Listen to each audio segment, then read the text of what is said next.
محرم الحرام کا بابرکت مہینہ اور متبرک مہینہ چل رہا ہے۔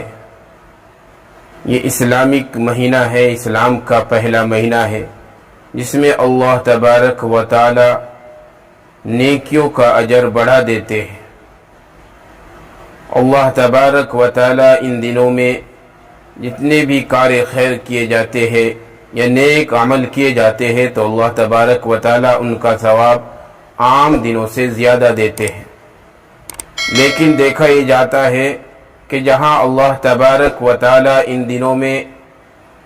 اجر کو بڑھا دیتے ہیں، وہیں ہمارے معاشرے کے اندر طرح طرح کے خرافات، منکرات اور مفسدات پیدا ہو جاتے ہیں۔ طرح طرح کی برائیاں ان دنوں میں ہمارے معاشرے کے اندر پیدا ہو جاتی ہے۔ ان دنوں میں مسلمانوں کی ایک بڑی تعداد، کثیر تعداد ماتم کی مجلس اور تعزیے کے جلوس کا نظارہ دیکھنے کے لیے جمع ہوتی ہے۔ یاد رکھیے، جس طریقے سے ماتم کرنا اور ماتم کی مجلس قائم کرنا اور تعزیہ نکالنا، تعزیے کا بنانا گناہ کبیرہ ہے، اسی طریقے سے تعزیے کا دیکھنا اور تعزیے کے جلوسوں میں شرکت کرنا اور ان کا نظارہ کرنا یہ بھی گناہ ہے۔ دونوں ایک ساتھ گناہ ہے۔ جتنا گناہ بنانے والے کو ملتا ہے اتنا ہی گناہ ان کو دیکھنے والے کو ملتا ہے۔ اسی لیے یاد رکھے کہ ان تعزیوں کے نظارہ کرنے میں اور محرم الحرام میں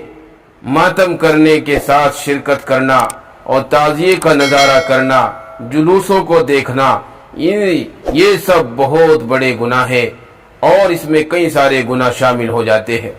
اس میں سب سے پہلا گناہ یہ ہے کہ اس میں دشمنان صحابہ رضی اللہ عنہم اور دشمنان قرآن کے ساتھ تشبیہ ہے۔ حضور اکرم صلی اللہ علیہ وسلم کا ارشاد ہے، من تشبہ بقوم فہو منہم، یعنی جس نے کسی قوم کے ساتھ مشابہت کی وہ اسی میں شمار ہوگا۔ یہ میرے نبی صلی اللہ علیہ وسلم کا فرمان ہے جو بالکل سچا اور پکا ہے۔ یعنی جس قوم نے، جن لوگوں نے کسی قوم کے ساتھ اپنی مشابہت کو رکھا، یعنی اپنی شکل و صورت یا اپنا ڈھانچہ، اپنی مشابہت کسی قوم کی جیسی بنائی تو اللہ تبارک و تعالیٰ ان کا شمار قیامت کے دن اسی میں کرے گا۔ ایک واقعہ ہے اسی کے حوالے سے، ہولی کے دنوں میں کہ ایک نیک شخص جا رہے تھے، انہوں نے مذاقیہ طور پر ایک گدھے پر پانی کی پیک ڈالی کہ تجھے کسی نے نہیں رنگا، لا تجھے میں رنگ دوں۔ مرنے کے بعد اس پر گرفت ہوئی کہ ہمارے دشمنوں کے ساتھ مشابہت اختیار کی، لہذا جہاں وہ ہے وہیں جاؤ تو دیکھیے مشابہت سے عذاب میں گرفتار ہو گیا، مشابہت سے وہ آدمی عذاب میں گرفتار ہو گیا۔ اور دوسرا گناہ یہ ہے کہ اس سے ان دشمنان اسلام کی رونق بڑھتی ہے، یعنی جب ہم ان کے جلوسوں کو دیکھنے کے لیے جائیں گے، ان کے جلوسوں میں شرکت کریں گے، تعزیے کو دیکھیں گے تو ان کی رونق بڑھے گی، اور دشمنوں کی رونق بڑھانا بہت بڑا گناہ ہے۔ ارشاد نبوی ہے، میرے اور آپ کے آقا محمد مصطفیٰ صلی اللہ علیہ وسلم کا ارشاد ہے، من کثر سواد قوم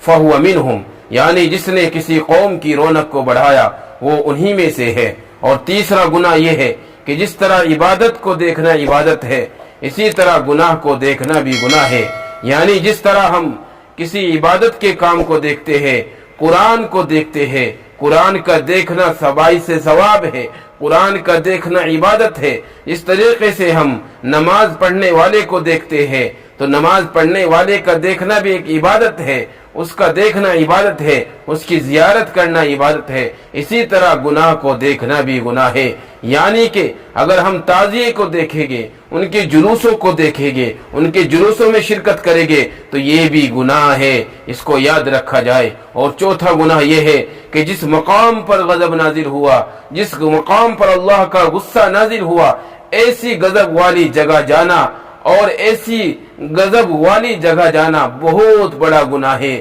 یعنی جس مقام پر اللہ کا غصہ آتا ہے، اللہ کا غضب آتا ہے اور اللہ تبارک و تعالی ناپسندیدہ کرتا ہے، تو ایسے مقام پر جانا بہت بڑا گناہ ہے۔ محرم الحرام میں حضرت حسین کی شہادت کی وجہ سے ماتم کرنا، کپڑے پھاڑنا اور مرثیہ وغیرہ پڑھنا نہ صرف یہ کہ منع ہے بلکہ اس کا سننا بھی گناہ ہے، اس کا دیکھنا بھی گناہ ہے اور اس میں شرکت کرنا بھی گناہ ہے۔ بعض لوگ یہ سمجھتے ہیں کہ اگر محرم میں ماتم نہ کیا جائے، اگر محرم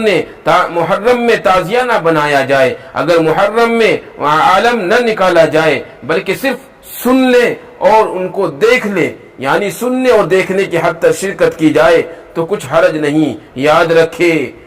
رکھے، ہمیشہ یاد رکھے، یہ خیال محض غلط ہے، چونکہ حدیث میں صاف موجود ہے، من کثر سواد قوم فہو منہم، جس نے کسی قوم کی جماعت کو زیادہ کیا، خواہ عقیدتاً اسے برا سمجھتا ہو، خواہ اسے دل سے برا سمجھتا ہو، لیکن پھر بھی اس قوم کی جماعت کو زیادہ کرتا ہے، اس قوم کے خرافات کے اندر شامل ہوتا ہے اور ان میں شرکت کرتا ہے اور شرکت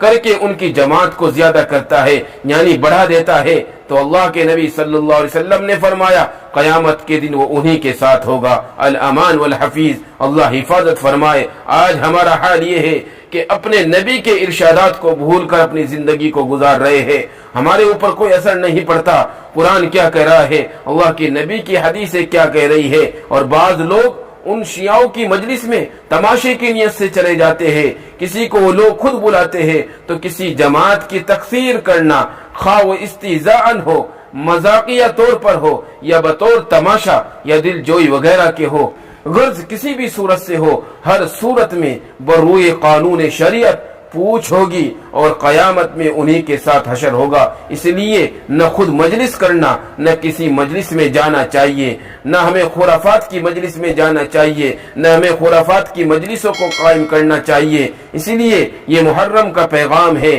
کہ ہم خود بھی برائیوں سے بچے اور دوسروں کو بھی برائیوں سے بچا کر چلتے رہے، اسی میں ہمارے لیے کامیابی ہے۔